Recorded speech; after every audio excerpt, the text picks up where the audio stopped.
Welcome back to my channel Tanu mixing ব্লগে সকলকে স্বাগত। আশা করি তোমরা সবাই খুব ভালো আছো, আমিও ভালো আছি। তো এখন আস্তে আস্তে শীতটা কমে এসেছে। তো এখন আমি কি করব অবশ্যই তোমাদের সাথে শেয়ার করব। এখন আমার মেয়ের হচ্ছে এক্সাম টাইম চলছে, কিন্তু তার মধ্যে দিয়েও ছোট ছোট আনন্দ, ছোট ছোট সব কিছুই করি। তো সেগুলো চেষ্টা করব, তোমার চেষ্টা করছি বা করিও তোমাদের সাথে শেয়ার করার জন্য। কোনো যেখানেই যাই না কেন, কোনো ছোট ট্যুর হোক বড় ট্যুর হোক, যতটাই চেষ্টা করি সম্ভব হয় যতটা সম্ভব শেয়ার করার। তো তার জন্য তোমরা দেখতে থাকো, সঙ্গে থাকো। তো এবারে আমি কি করব কি না করব, আমি আর আমার মেয়ে দেখো একটু মানে আসলাম আর কি, একটা জায়গায় গেছিলাম, সেই খাওয়া দাওয়া করতে তোমাদেরকে বলেছিলাম, লাস্ট ব্লগে এখান থেকে শেষ করেছিলাম। তো এরপরে এসে এরপরে কি করব, এরপরের ধামাকাটাও তোমাদের সঙ্গে শেয়ার করব। তো তারপরে আমি এই যে আমাদের এখানে পিসিচন্দ্র জুয়েলার্স থেকে এসেছিলো। তো এখানে দেখো সবাই বসে আছে, আমাদের পারসান, টলি দি, পূর্ণিমা দি, আমার জিজু হয়, এরা সবাই কলকাতার মানুষ, ঠিক আছে। তো আমরা এদের পূজা সবাই রয়েছে, আমরা এখানে পিসিচন্দ্র জুয়েলার্সে গেম ফেম হবে, গেম শো, সেগুলো অ্যাটেন্ড করব। এবার রাত্রেবেলা এসে দেখো আমার মেয়েকে নিয়ে যথারীতি পড়তে বসে গেছি। এখন মোটামুটি রাত ঘড়ির কাটায় রাত 12টা বাজে। যেহেতু আইসিএসসি বোর্ডে পড়ে, সত্যি কথা বলতে সবথেকে টাফ বোর্ড হচ্ছে আইসিএসসি বোর্ড। আইসিএসসি বোর্ড প্রচণ্ড টাফ, প্রচণ্ড আর কি প্রেশার। আমার কিন্তু ইচ্ছা ছিল প্রচণ্ড সিবিএসসি বোর্ডে দেওয়ার। সিবিএসসি বোর্ডে প্রেশার অনেক হালকা থাকে, এবং সিবিএসসি বোর্ডে বেশিরভাগ পরীক্ষা হয়েও যায় বা প্রেশার অনেকটা হালকা থাকে, কিন্তু আইসিএসসি বোর্ড প্রচণ্ড টাফ বোর্ড, ঠিক আছে। তো ও এখন মানে ওদের যে পড়াগুলো আমরা যে পড়াগুলো মানে 9-10-এ পড়েছি, সেই পড়াগুলো ওরা এখন পড়ে। তো যাই হোক, তোমরা দেখতে থাকো, সঙ্গে থাকো। তো আজকে চেষ্টা করলাম ওর পড়াগুলো শেয়ার করার জন্য। ওর তো পরীক্ষা চলছে, এই যে আবারও পড়তে বসে গেছে, পড়াশুনো করতেই হচ্ছে, কিছু করার নেই, ক্লাস 2 এর এক্সাম দিচ্ছে, ঠিক আছে। এবারে ওই ফাইনাল এক্সামটা শুরু হয়ে গেছে, এবার তোমরা দেখতে থাকো, সঙ্গে থাকো। এবারে ফাইনাল এক্সামে কি কি হচ্ছে না বা কি কি হবে, তো কি কি সাবজেক্ট মেনলি কটা কি হবে, সেটা নিশ্চয়ই আমি তোমাদের সঙ্গে শেয়ার করব।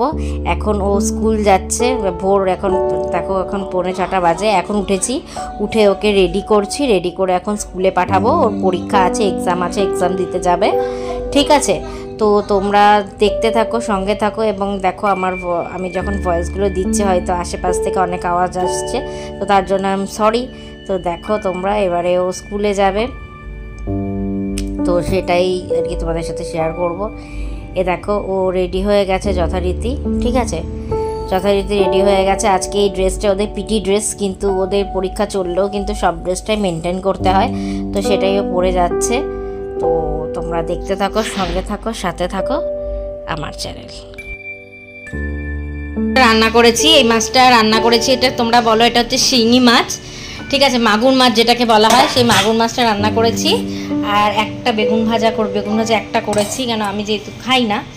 তো আর এই দেখো মাগুর মাছ রান্না করেছি, মাছটা আমি খাই, খুব ভালোবাসি। তো এই মাছটা কি করে করলাম সেটা হচ্ছে, একটুখানি তোমরা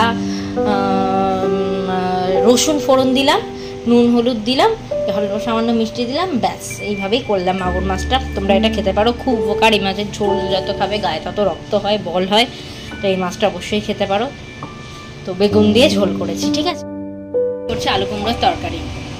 আলু কুমড়োর তরকারিটা হয়ে গেলে এটা শুকনো শুকনো করে করবো, তাহলে আজকে রান্না হয়ে যাবে। আর রুটি করে রেখেছি, যথারীতি আমি করে রেখেছি, তো আজকে এটাই মেনু। তো বললাম যেহেতু পরীক্ষা চলছে, এক্সাম চলছে, সেহেতু এখন আর কি রান্নাটা করতে পারছি না। তো তোমাদের যেটা বলছি, এদের কি কি সাবজেক্ট আছে। এদের আমার মেয়ে ক্লাস 2-এ পড়ে। আমার মেয়ের সাবজেক্ট হচ্ছে, প্রথমে হলো স্পেলিং ডিকটেশন, তারপরে হলো মোরাল সায়েন্স আছে, তারপরে ওদের আছে ইংলিশ লিটারেচার, ইংলিশ ল্যাঙ্গুয়েজ, দুটো, 4টে হলো টোটাল। তারপরে রয়েছে ওদের ফাইন আর্টস বা ক্রাফট, এগুলো আগে হয়ে গেছে পরীক্ষা, ঠিক আছে। তারপরে আছে কম্পিউটার আছে, ইভিএস আছে, জিকে আছে, তারপরে ওর সেকেন্ড ল্যাঙ্গুয়েজ যেহেতু হিন্দি দুটো, ফার্স্ট পেপার সেকেন্ড পেপার দুটো আছে। তো এইভাবেই ওর আর কি সিলেবাসটা করা আছে। তো এতগুলো পেপার পরীক্ষা হতে এখনও 6 তারিখ পর্যন্ত পরীক্ষা টেনেছে। তো তো তোমরা তার জন্য আমি ব্লগে আসতে পারছি না, তার জন্য অল্প ব্লগে আসলাম, যেটুকু আসলাম পারলাম সেটুকু দেখালাম। আবার চেষ্টা করব তোমাদের সামনে আবার কোনো নতুনত্ব কোনো ব্লগে আসার।